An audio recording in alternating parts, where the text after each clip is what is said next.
Hey Chem 240, it's Dr. Ricardo. We're going to do chapter 13, which is on solutions today. Okay, so the three most important terms when you're talking about solutions are the solute, the solvent, and the solution. So what is the definition of all three? So the solute is usually the substance that's in the lower quantity that's dissolved in the bulk material. So if I drew for you a beaker, because most of our solutions are going to be in the liquid state. So here's our beaker. We're going to fill it up with material, okay?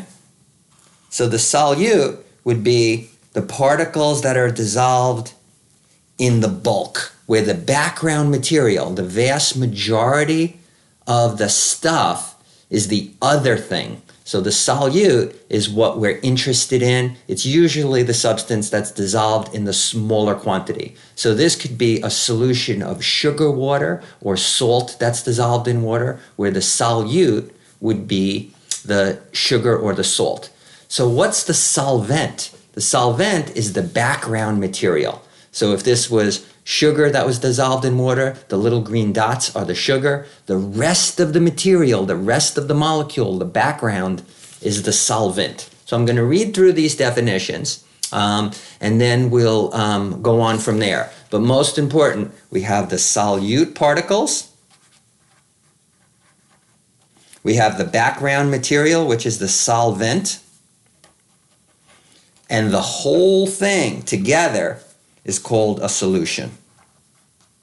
All right, so that's the most important way to think about it, okay? All right, so nice and slow, because it does make a little bit of a difference if you're talking about a gaseous solution, a solid solution, which we know has a name that's called an alloy, or the typical one that we're going to use is to dissolve things up into a liquid state, like a blood would be an example of that, okay? So, reading. A solute, in the case of a solution of a gas or a solid that's dissolved in a liquid, is the gas or solid. In other cases, the solute is the component in smaller quantities. So whichever one is in smaller quantities. The reason for describing it in this kind of convoluted way from your textbook is that the solute, when the solvent is a gas or a solid, these things are kind of universally soluble, okay? In a gaseous solution like air, it's not like there's any such thing as like oil and water where two gases won't mix. Any two gases, even if they have very different chemical properties, can be mixed together. You can mix gasoline vapors into water vapor, even though gasoline liquid does not readily dissolve into water liquid. Okay, so it's because in the gas phase, things are at such small percentages, right? So think about this. Here's a box or a chamber that's filled with gas.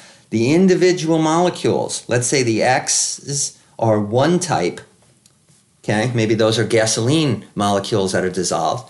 And then, the dots are gasoline, and the X's might be water molecules. They're so far apart, there's so much space between them that they never really interact. So the fact that the surface properties of water are very different than gasoline, and gasoline and water would never mix together here, doesn't mean that they won't mix together here, okay? So in a gas, any combinations can mix, okay? You can put together any amounts of each.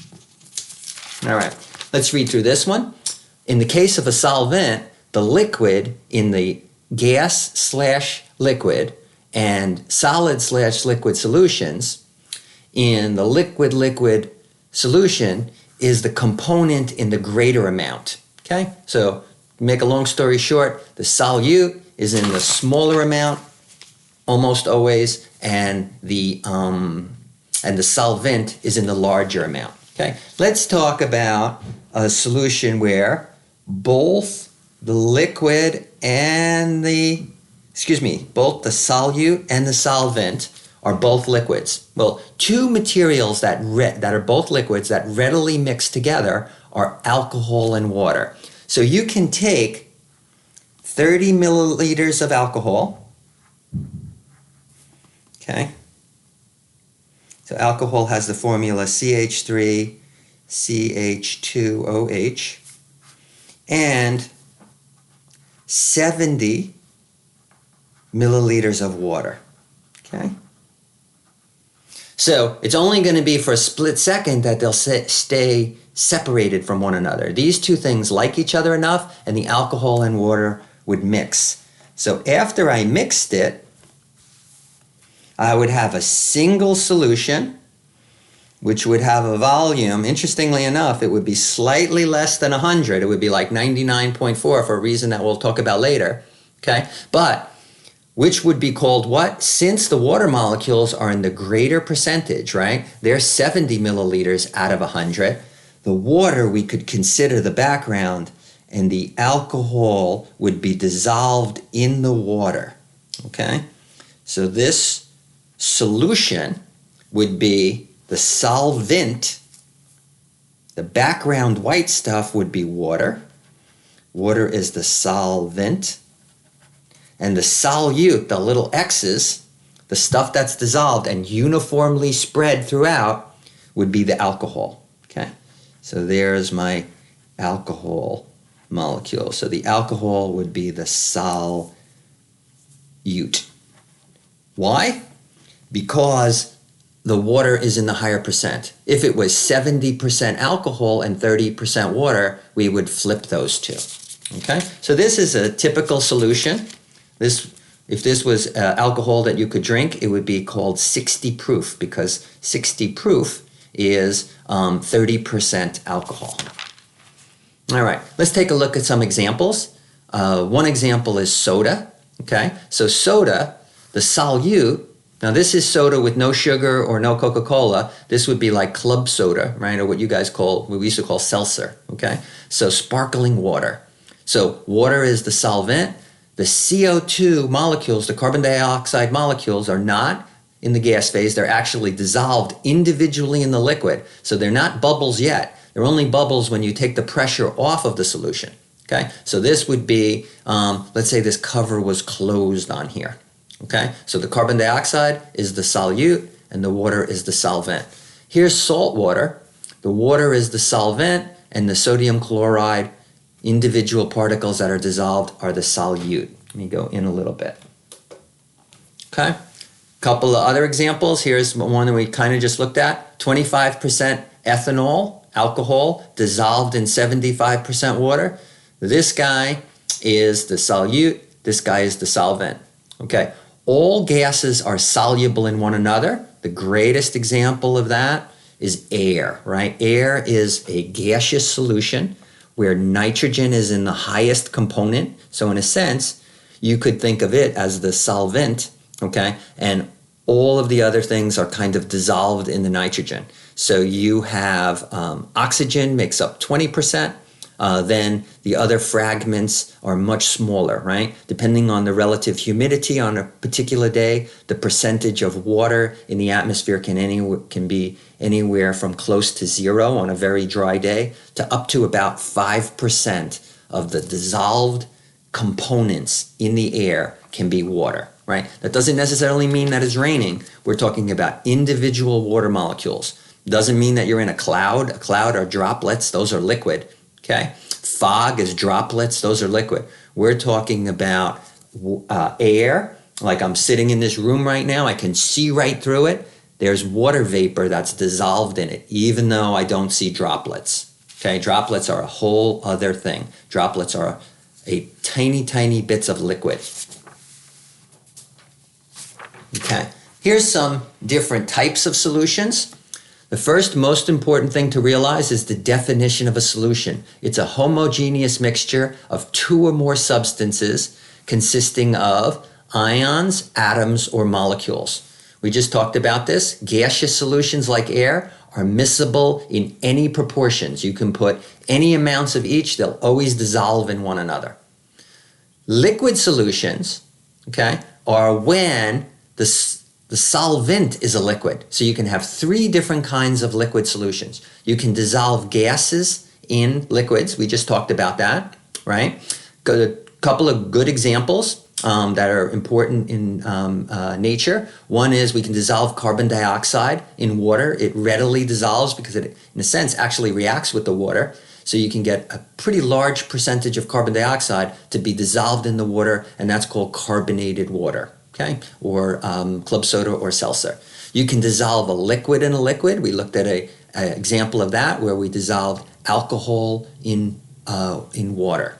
Okay? Or you can dissolve what we usually think about, a solid in a liquid. So we can take sodium chloride and dissolve it up in water and make a salt water solution. Again, don't see any salt crystals at the bottom. To truly be a solution, these individual particles have to be mixed uniformly throughout the liquid, right? A solution is by definition a homogeneous mixture. These two things should always be grouped together. Solution means homogeneous mixture. If we didn't have the word solution, we just go around calling the things homogeneous mixtures. Okay? And the last kind of solution we talked about in the last chapter are called alloys. You have one solid, you melt it. You have another solid, you melt it. You mix them two together when they're in the liquid phase, because this way the atoms can get close together. Then you freeze it in that form. And the solute molecules, let's say you did this with gold and silver, okay? If we had mostly gold and we just put a little silver into it, then the gold would be the solvent and the silver would be the solute, and the whole thing would be a solution. Okay, let's talk about the term that we use to describe how much solute can physically fit in the solvent. Many times there's a limit to how much you can put in, right? You can only put so much salt into water at a certain temperature before it falls out, before any additional salt that you try to dissolve just goes to the bottom, okay? So that amount of material that a liquid can dissolve, okay, or so mostly it's going to be in the case of liquid solvents, is called the solubility. So the amount of solute that dissolves in a given quantity of solvent at a given temperature. Now, solubility is very much a function of temperature, not so much pressure in the case of a solid in a liquid, but always temperature, okay? And it always goes in the same direction. The more, okay, it almost always goes in the same direction. The higher the temperature, the more solute you can dissolve. So here's an example. We're going to use the term S for solubility. The solubility of sodium chloride in water is 36 grams for every 100 grams of water. Okay? So I can fit 36 grams of salt. That's a lot, right? You can make a very, very salty solution. This is way saltier than salt water in the ocean, okay? Much, much saltier. You can fit 36 grams of sodium chloride in every 100 grams of water. Now, the denominator, when you do it like this, is the amount of solvent. So it's a ratio. If I asked you, what's the mass of the whole solution? Remember, mass is always conserved, right? The volume might be slightly different than if you took this and this. The total volume would be different, but you know the total mass is 136 grams. So what would be the mass of the whole solution? 136, okay?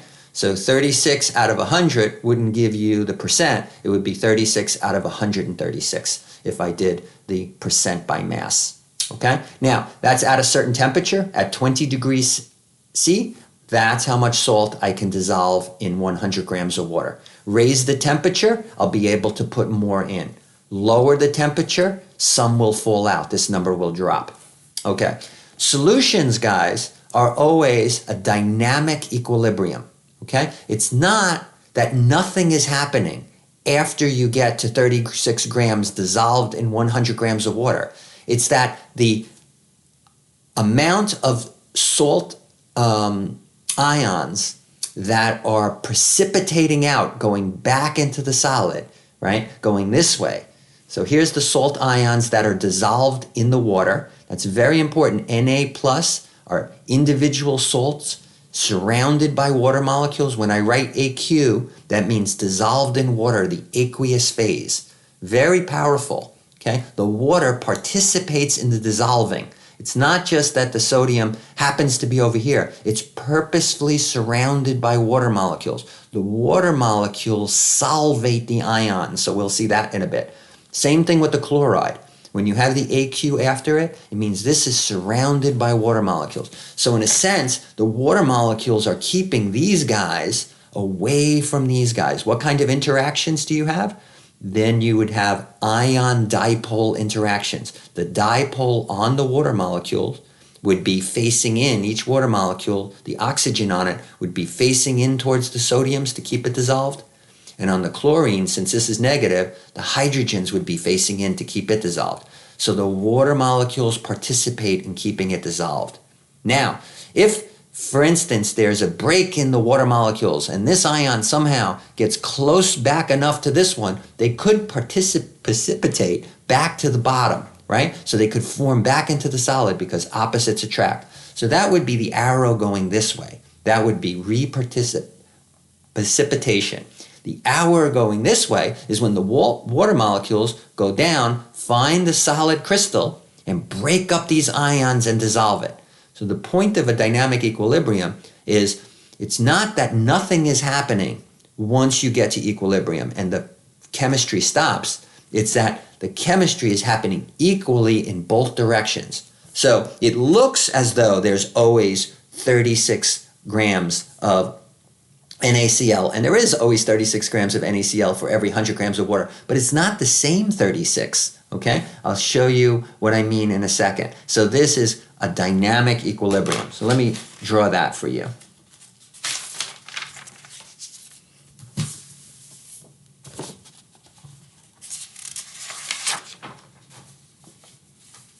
Okay, so dynamic equilibrium. Here's our salt water. Okay? In this 100 grams of water up here, right? And there's 100 grams of water. I can put 36, I'll make them X's and O's. Why X's and O's? The X's can be the Na pluses, and the O's can be the Cl minuses, okay? So the X's and O's are dissolved in the water. Should make an equal number, so I'll count them up in a second. Okay, 1, 2, 3, 4, 5, 6, 7 X's, 1, 2, 3, 4, 5, 6, 7 O's. So those are the dissolved sodium chloride. How much are they? Well, if we look back at 20 degrees, I can put a total of 36 grams of this salt in there. So together, the NaCl dissolved in it. Well, if I have some extra salt at the bottom that's not dissolved,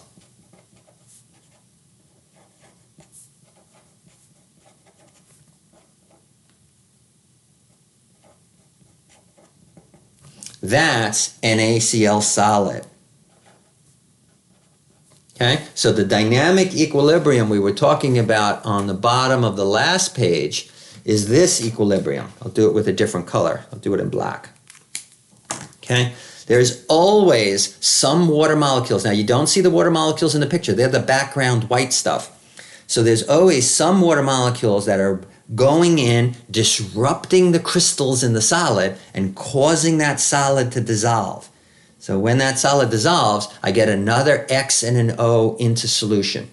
Okay? But at the same time, maybe this X and O, this sodium and this chloride get a little close together. There's not enough water surrounding them, and they re-participate. Precipitate. Okay, might not precipitate, okay? All right, so the amount that's going back in is tied with the amount that's going up. So I can make another set, right? Equal and opposite. Not that after the 36 grams of salt dissolves in the 100 grams of water, nothing is happening. You stay with a net amount. That's a good way to put it. A net amount of 36, because there's always some going this way and always some going that way, but it's a tie. Other neat thing, doesn't matter how much you have at the bottom, as long as you have a little bit, right? Then this equilibrium will occur. Okay, this equilibrium will occur. If you pour this liquid off of the top and don't take any crystals with it, and this is at 20 degrees. Okay, so temperature does matter. Okay, if you pour this liquid off into another beaker, and here it is sitting in this other beaker, and there's no solid at the bottom, well, you really can't draw this dynamic equilibrium because you don't have any solid.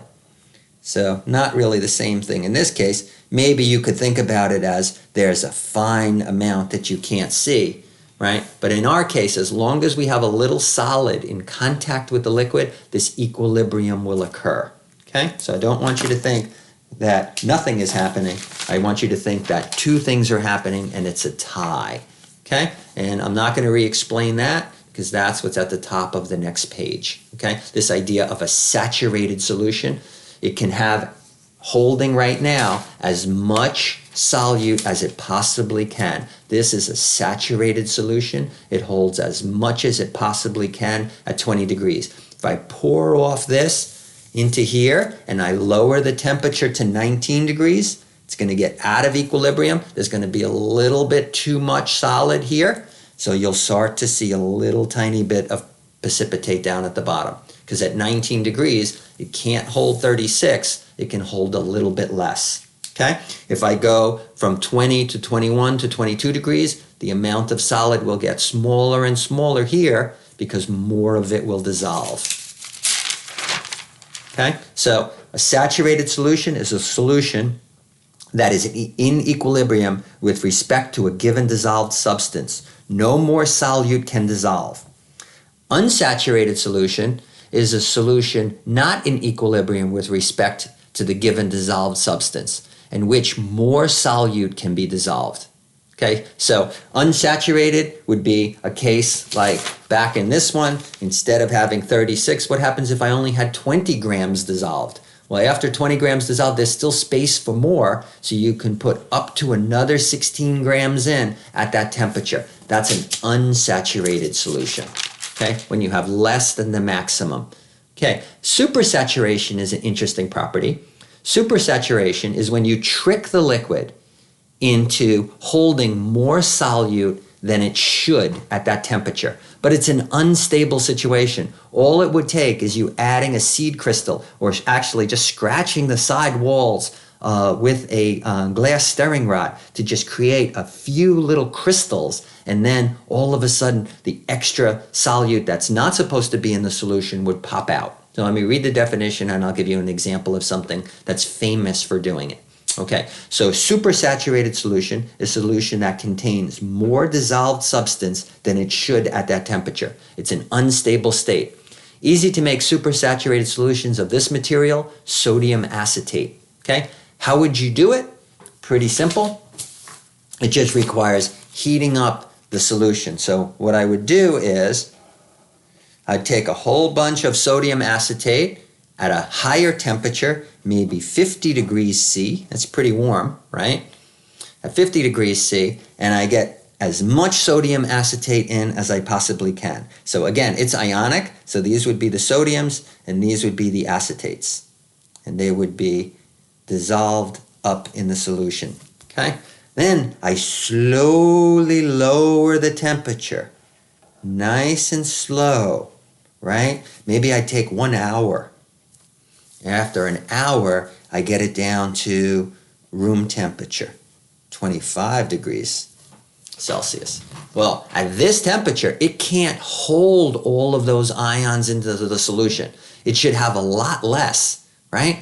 But I've got it fooled. It's unstable. So all I would need to do is just take a crystal, one little tiny bit of sodium acetate, and just add one crystal to this. And then the other ions would say, wait a minute, why do we have so much? We're just in this unstable state. Why do we have too many ions dissolved? And it would cause this to boom in the matter of seconds.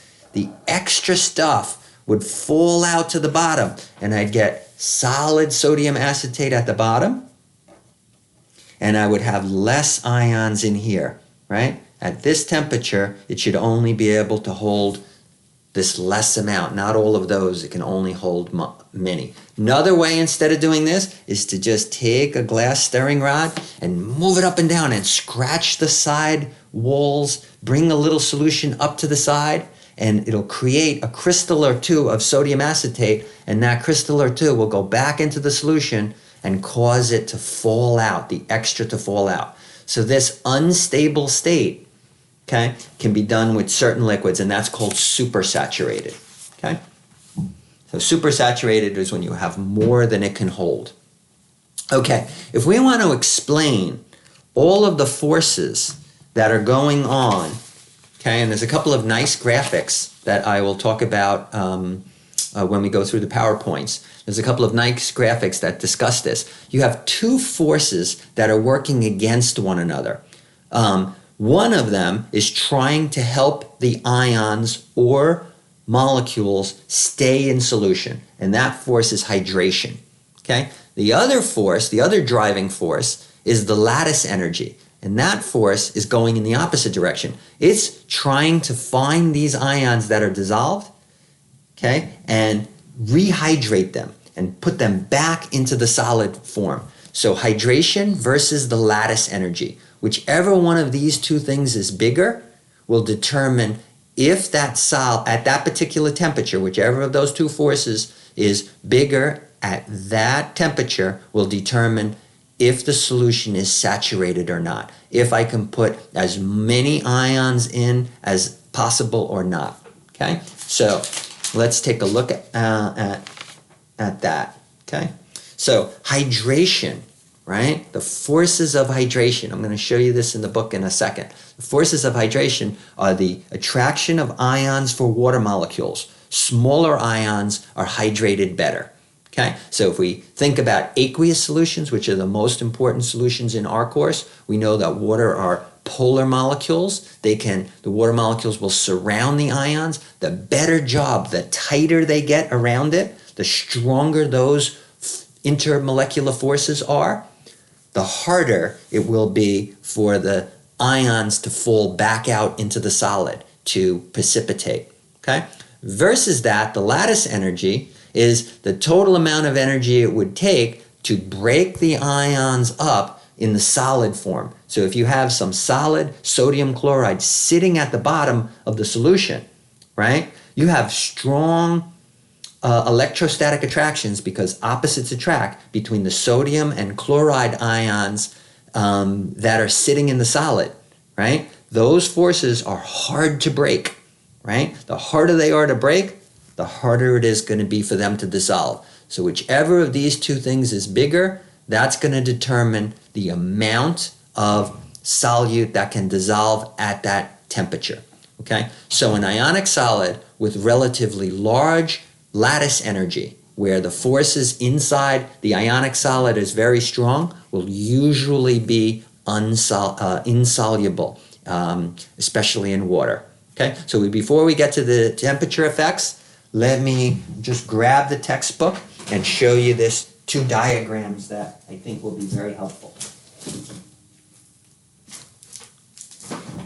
Okay, so from chapter 13, take a second.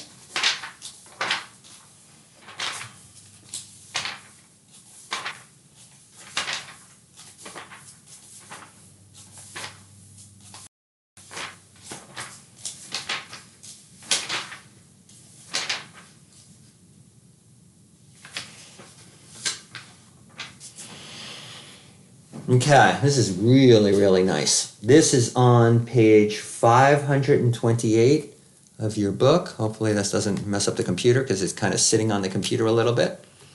All right. So what do we have here? So the lattice energy is, let me just make this a little bit bigger. Take a look at this on the top, right? The lattice energy is the forces, the crystal forces that we learned about in the last chapter, right? We know that sodium chloride is a face-centered cubic chloride with sodium ions in each of the corners, sodium ions in each of the edges and at the center of it. So this picture that you see here is a bigger chunk. This is more than one unit cell. But the most important thing that you realize is that each green ion, which is the chloride, is completely surrounded by sodiums, and each sodium ion is completely surrounded by chlorides. So there are strong electrostatic forces holding the crystal together. Okay, hang on one second. Okay, oh, we're still going. Good. I just have to move this a little bit so it's not leaning on my computer. Okay, how's that? Move it a little bit more down. Okay, so that ability, right? If those forces inside the crystals, those electrostatic forces are very, very strong, and they're stronger than water's ability to get in there and rip out the individual ions, then the substance will be relatively insoluble. Okay? If the substance, however, has weaker forces inside the solid, so its lattice energy is lower than its hydration, it'll be readily soluble. So we know sodium chloride is incredibly soluble. So in this case, hydration, the ability of these water molecules to surround and make positive interactions with those two ions.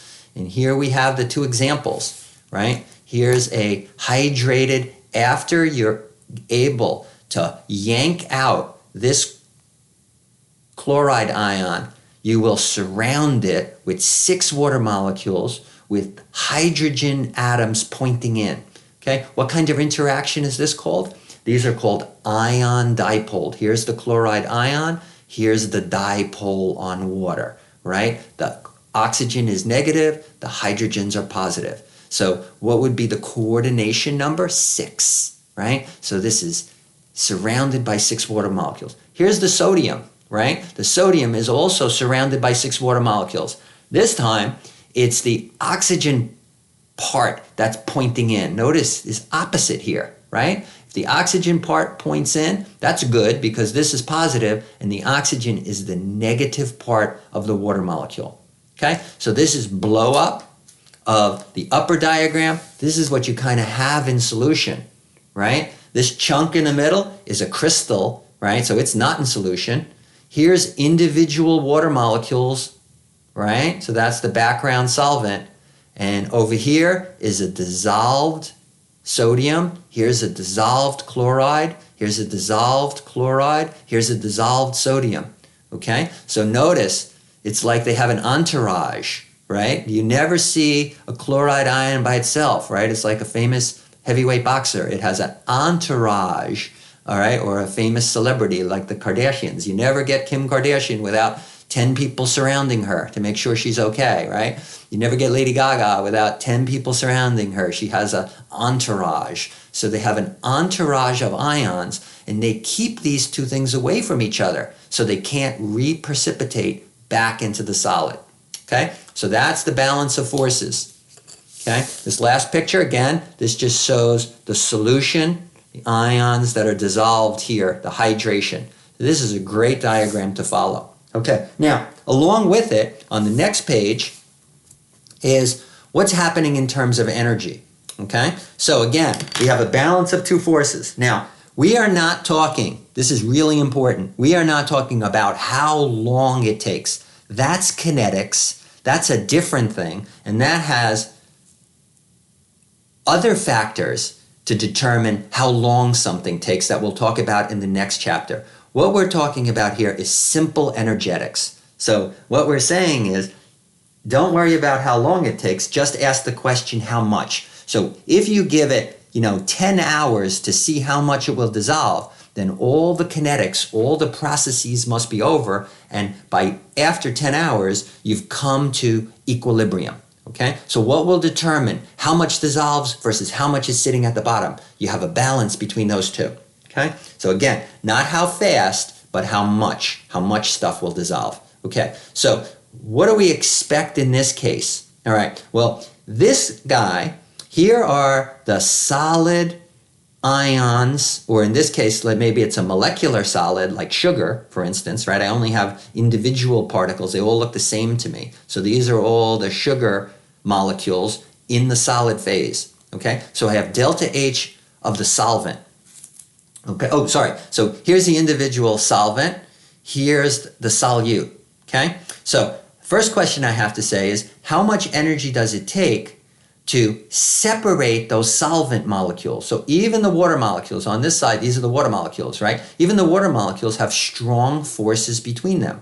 We know that because water, for such a small molecule, boils all the way at 100 degrees Celsius at atmospheric temperature. That's a very high boiling point. So there are strong intermolecular forces. So I do have to figure out how much energy it takes to do that. So that would be the same as delta H of vaporization, honestly, right? You have to get it from here to break all of those bonds, okay? Not the bonds inside each water molecule, the bonds between the water molecules. So now these are water molecules with those bonds broken. They have no interaction between each other. That's shown because they have more space. Do the same thing with the sugar. I have to separate all of the forces between the sugar molecules. So that takes a certain amount of energy. Now I have these two things separated. They have no forces between each other. They're kind of like gas molecules. Well, those two things will mix readily. There's no reason why things won't mix together when you take out the forces. So you put those two things together. Now they start to interact with each other. Well, if they turn out to like each other, right? Then delta H of mixing, if these guys and these guys like each other more than the two did separated, delta H of mixing will be more negative than the sum of these two things. So look what they did over here. They added up this one plus this one gives you that one. If you take the height from here to here plus the height from here to here, those two things should add up, right? Enthalpy is a state function. Doesn't matter the path that you get there, okay? So if you know how much energy it takes to do this process, to break these guys up, how much energy it takes to break these guys up, the total amount to break this up and break this up is just the sum of the two. You can add them together, right? So H1 plus H2 is equal to H total. That's to go up. Okay, to go down, if these two guys love each other and they love being in solution, then the mixing energy, which is going to be exothermic because they're positive interactions, not positive in the plus sense, but they're good interactions, right? They like each other. This guy will have a delta H of solution that is less than 0. So it will be exothermic. So my expectation is this will be a very soluble material. All right, flip one. This one on the right, my expectation is that it won't be a soluble material. So let's say this one here was, since it's molecular, I don't see individual ions. Let's say the one on the left, what page am I on in the textbook? I'm on page 529. The one on the left, I can say this is water, and let's make this table sugar, right? So sucrose. So water, sucrose in water is pretty soluble, okay? Well, here, let's make this another molecular solid, okay? Something that does not dissolve so well, okay? Well, what's going to happen in that case? Let me take this as, let me try to think of something that we have around the kitchen that's not so soluble.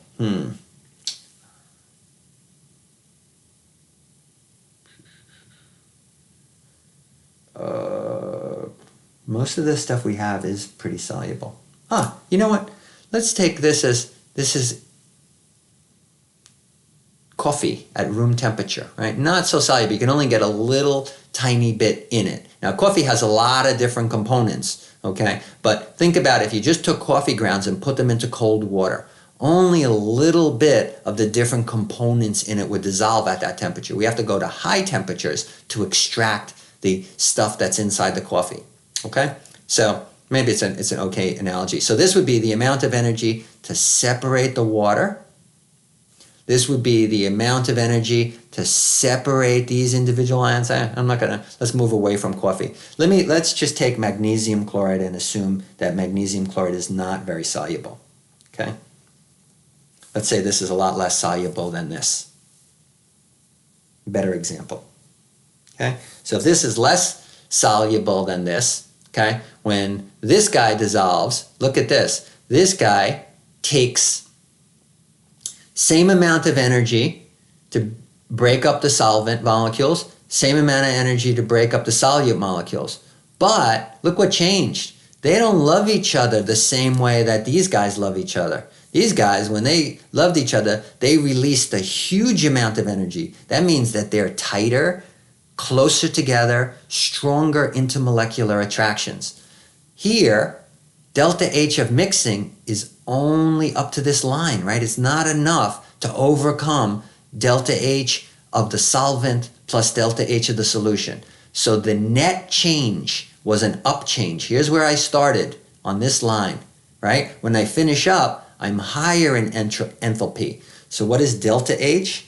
Delta H is H final minus H initial always, right? So H final minus H initial is positive. That would be endothermic.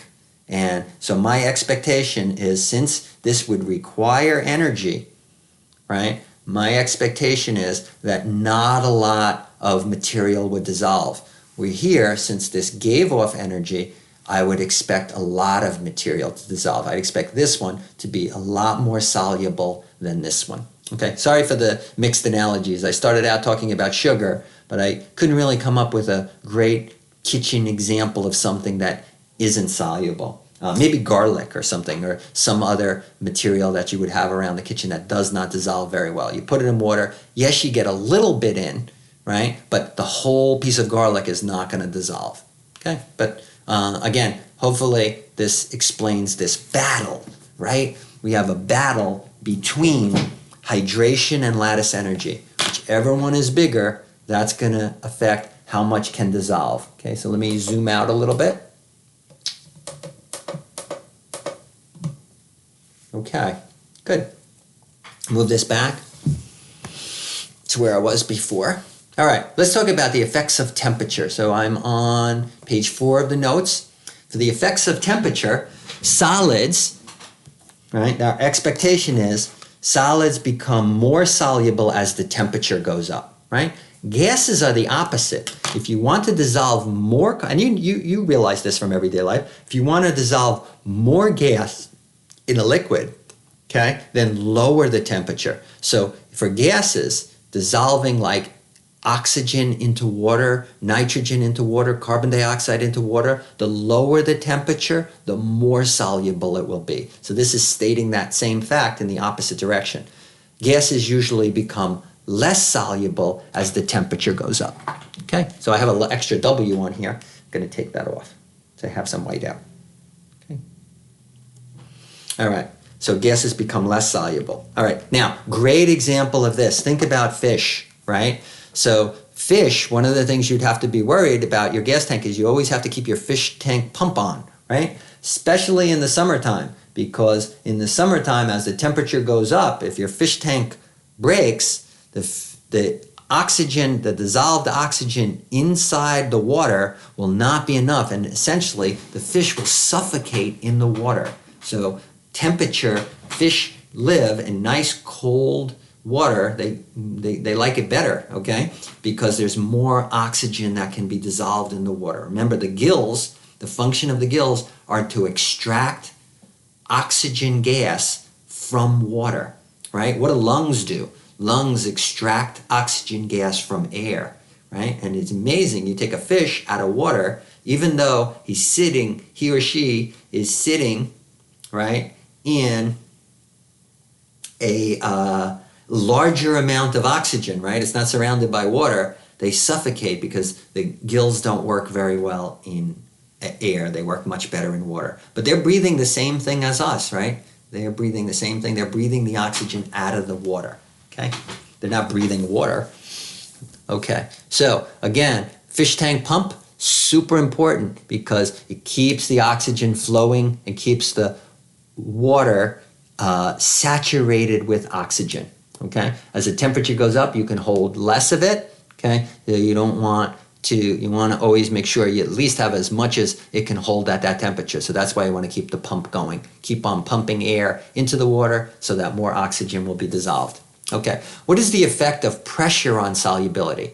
Well, here it makes a big difference when you talk about a liquid dissolving in a solid makes hardly, or liquid dissolving in a liquid does not make a big difference. So pressure changes have little effect on solids or liquid solutes. So let me give you an example, right? If I increase the pressure and I'm trying to dissolve sugar or salt in water, it's not going to make much of a difference. I can't squeeze more in, okay? Because these are called condensed states. They're already as condensed as they can. Their density does not change. I can't squeeze them, okay? So if I take chocolate milk, chocolate, and I want to dissolve it in milk, I'm not going to be able to dissolve more simply by putting pressure on it. What I would have to do is raise the temperature, okay? So it has little effect on solids or liquids that are dissolved in the water or in the solvent, okay? On the other hand,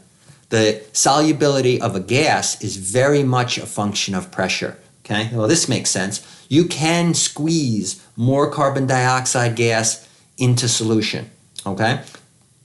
In fact, that's the way we get it in there, right? We buy pressurized cans of carbon dioxide that are under a huge pressure, and we attach them to our soda machine, and that pressure is applied to water like a soda stream, and we force more carbon dioxide in, right? So they're not bringing soda to the soda shop. They're just bringing tanks of carbon dioxide. And even at McDonald's, right, they have tanks of carbon dioxide, and they're basically making the soda on the spot, which is kind of neat. And the soda stream does the same thing in your house. So again, more pressure, you can dissolve more carbon dioxide. This arrow, this big arrow, is showing you that you have an equilibrium between the amount of carbon dioxide that's dissolved and the amount that's dissolved on this side and the amount that's in the gas state. If I increase the pressure of carbon dioxide above the liquid by bringing a tank of pressurized carbon dioxide and attaching it, I can squeeze more carbon dioxide gas into the water. Same thing would occur for air, okay? If I had a high pressure of air above water, I could squeeze more oxygen, nitrogen, and all of the components of air into the water. I could dissolve more of it. Okay.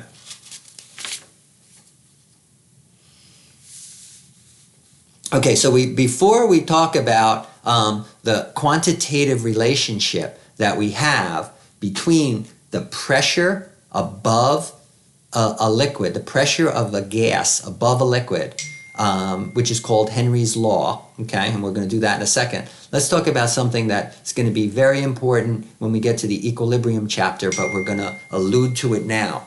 And it's called Le Chatelier's principle. So Le Chatelier's principle says that when a system at equilibrium is disturbed by a change of temperature, pressure, or concentration variable, the system shifts in a way that tends to counteract the change of that variable. Okay? So I consider Le Chatelier's principle like Newton's second law for chemistry. For every action, there's an equal and opposite reaction. So let me draw a picture of this, and we'll talk about Le Chatelier's principle as it pertains to it. So I have an equilibrium that's set up. Okay? So my equilibrium that's set up between the amount of carbon dioxide gas that's going to be dissolved in a liquid. So I have to have my beaker. Here's my beaker. Okay? And the solvent is water.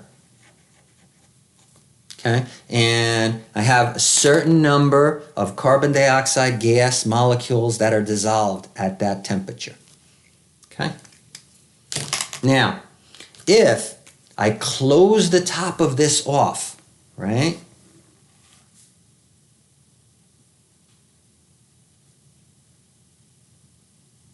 And I make a valve on the top, so this is completely closed up, and I attach this to a pipe. Just one pipe. And that pipe, in the back of the McDonald's or whatever you have, or in the chemistry lab, is attached to one of those giant metal tanks of pressurized gas. So here's a tank of carbon dioxide gas.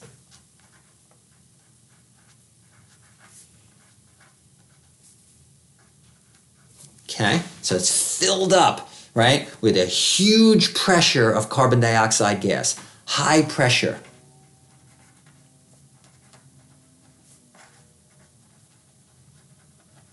Okay, high gas pressure. All right, when I open up the tank,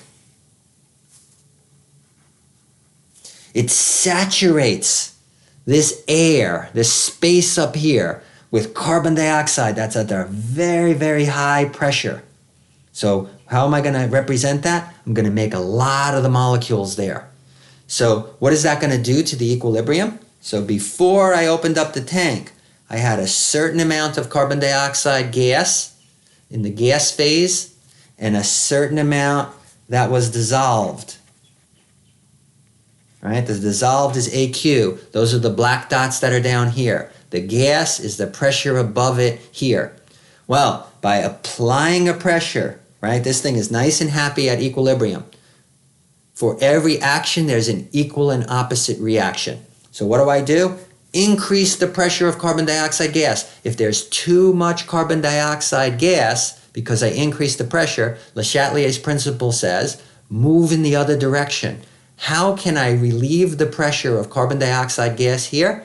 By more carbon dioxide gas molecules dissolving.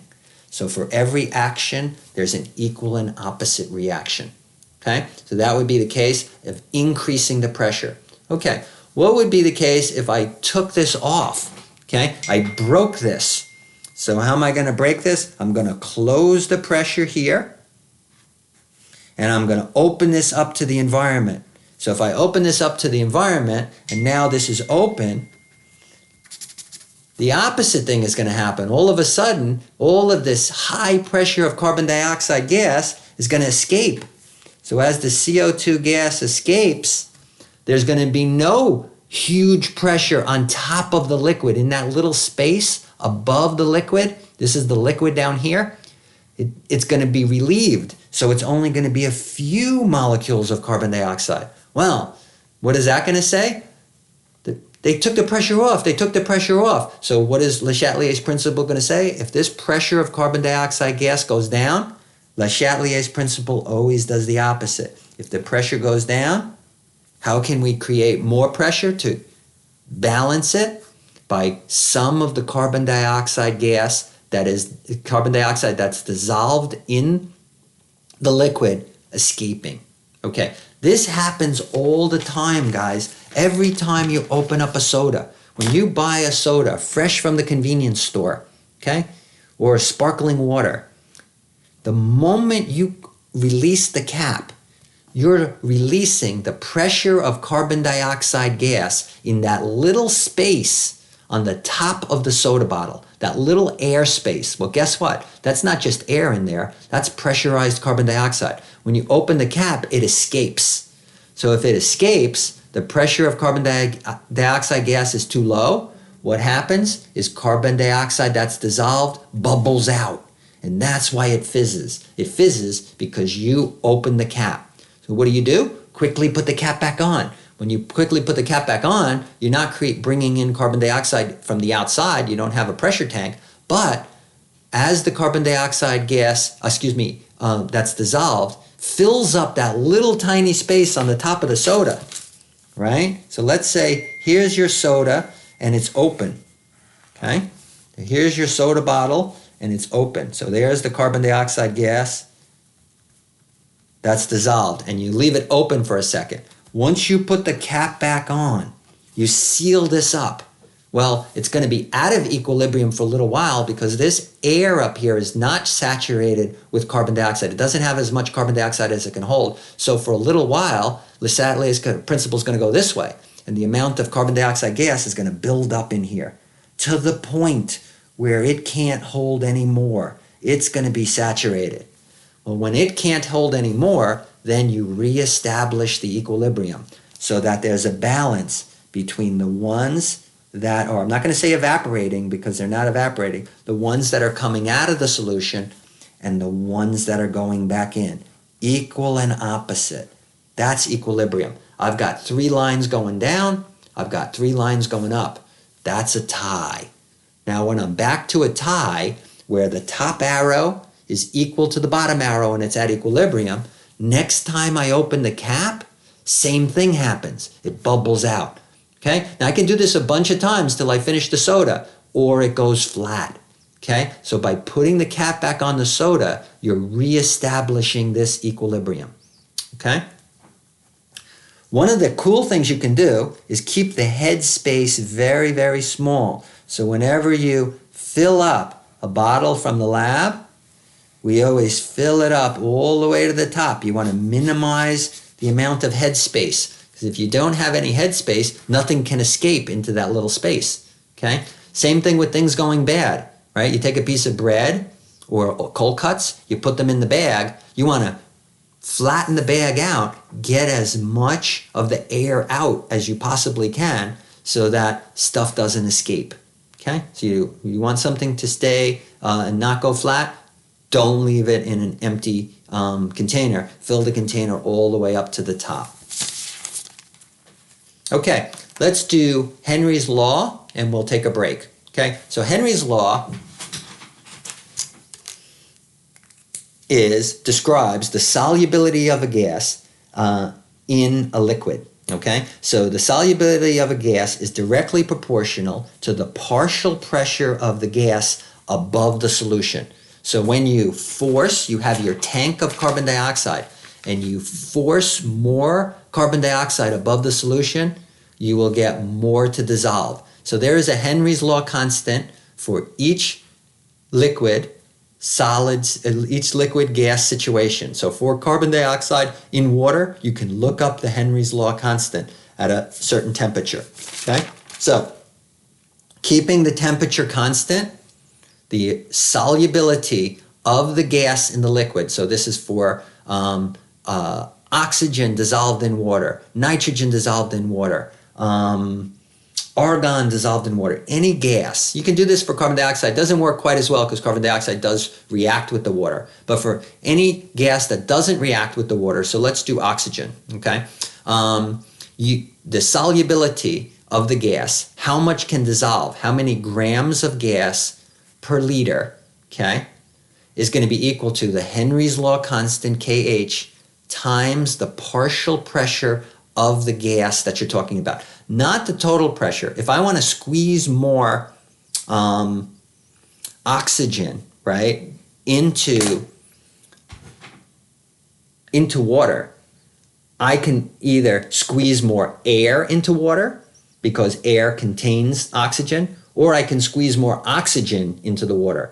If I just added extra nitrogen pressure, that's not going to affect it, right? I'm actually going to push more nitrogen in there, okay? So the partial pressure is the pressure of the gas that you're interested in, right? So remember, if you have 1 atmosphere of total pressure, and you're talking about oxygen, the partial pressure would be 0.2 atmospheres. Why? Because air is 20% oxygen. So if I could increase the partial pressure of oxygen from 0.2 atmospheres to 0.4, my expectation would be that Henry's Law constant would be the same. So if the pressure doubled, the solubility doubles. So let's look at this example, okay? And then we'll go from there. Now, turns out that we're going to make another version of this that you'll see in a minute so that we don't have to memorize all the different Henry's Law constants, okay? So we're going to make a 2-point formula for this because we can eliminate the constant if we have a first situation of S1P1 and a second situation of S2P2, okay? So we'll do that in a second, okay? Let's look at this example though, okay? So in this example, if 27.0 grams of ethane, right, dissolves in 1 liter of acetone. So the solvent is acetone, the solute is ethane. This is a gas, okay? This is a liquid, okay? At 1 atmosphere of pressure. So we have 1 data point. We know it's 27 grams per liter at 1 atmosphere. The question is, what is the solubility of ethane at 12 atmospheres? Okay, so what we could do is actually calculate what is the Henry's Law constant at the first spot, right? And then use that constant at the second spot. So our Henry's law constant is 27 grams per liter, right? Is 27 grams per liter at 1 atmosphere. So the Henry's law constant is 27 grams per liter per atmosphere. Okay, so grams over liters per atmosphere. Okay, then I could use that and say at 12 atmospheres, it's going to be 12 times higher. So 12 atmospheres times 27 grams per atmosphere, per liter per atmosphere. The atmosphere will cancel, and I'll get my new Henry's law constant. So I might as well do it that way first. Okay, let me just get a fresh piece of paper. Okay, so I'll do it that way first before I create the 2-point formula. So what we figured out was the Henry's law constant for ethylene in acetone. The Henry's law constant in our situation is 27.0 grams per liter. That's the solubility for each 1 atmosphere, right? So I don't need the 1 there. I could just have per atmosphere. So let me get rid of the 1. Good? So that's KH. That's the Henry's law constant. Okay? 27 grams per liter per atmosphere. Okay, well, use the formula. The solubility at any pressure is going to be equal to KH times P, the partial pressure that we have. Well, we're going to apply 12 atmospheres of ethylene pressure. So I'd have to bring a tank over, and instead of having 1 atmosphere of ethylene pressure on top of the acetone, I'm going to put 12 times the pressure. So S would be that same Henry's law constant, KH, which is 27.0 grams per liter per atmosphere, times 12 atmospheres. Not 12 atmospheres of air pressure, 12 atmospheres of ethylene pressure, right? I could also have air pressure on top of it too. That's not going to change anything. The partial pressure is the pressure of the gas that you're interested in, the molecules that you're trying to dissolve. Okay? Well, what happens to atmospheres? They cancel. And my new solubility, how many grams per liter can I fit at 12 is going to be just 27 times 12. 324. So I get 324 grams per liter. Now, what you're going to say is, oh, do I have to go look up all these Henry's law constants all the time? No. What we're going to do right now is make a 2-point version of this. So follow this logic. I just need one more piece of paper. Okay? So follow this logic. Under first situation, right? It's called the situation 1. Okay? We call this the initial conditions. Well, it is true that we have our formula, right? So under initial conditions, the Henry's law constant is always the same, right? As long as I don't change the temperature. I can look that up. And I can say the solubility under the initial conditions is equal to the Henry's law constant times the partial pressure of ethane under those initial conditions. Okay? Well, move time forward a little bit. The Henry's law constant, just like any Henry's law constant, right? In the new conditions, nature didn't change. So at the new time, the solubility is going to be equal to the new pressure, P ethylene 2 times the Henry's law constant. So KH is independent of time, right? The Henry's law constant is just a number, right? The solubility, though, could change depending on if you increase the pressure or not. Well, if you have a formula like this, where you notice that the initial conditions and the final conditions are just equal to a constant, what you could do is solve this one for the constant, solve this one for the constant, and then equate them. They're both equal to Henry's law's constant, so you can get rid of KH. So that's what I did here. If you solve this for KH, you get S1 over P1. So that just rearrange this for KH. Then rearrange this for KH, and you get S2 is equal to P2. Well, certainly KH is equal to KH. So if I take this KH and put it here, KH is equal to KH. That means S1 over P1 is equal to S2 over P2. So this is the way you're going to use Henry's law. You're going to use it by equating the first set of situations. The solubility under P1 is equal to the solubility if you know P2. Okay? So usually you're going to be solving for the new solubility. So we could redo the question we just did